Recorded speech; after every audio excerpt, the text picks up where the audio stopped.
एक शहर की महिला एक गांव की महिला से का खूब सवाल करी संगवारी हुआ।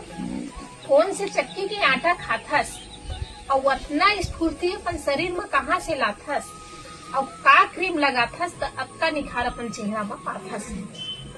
गांव की महिला की एक सिंपल और सादा जवाब आई संगवारी हुआ। सोसाइटी में मिलते चावल वही चावल ला धो के पिसवा था और बिहनहे के नाश्ता में चीला रोटी खाता हूँ।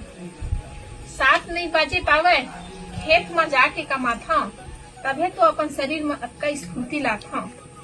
और जेन तेल ला अपन हाथ पैर और बाल में लगाता हूँ वही तेल ला अपन गाल में भी लगाता हूँ, तबे तो अक्का खिला खिला चेहरा में निखार ला पाता।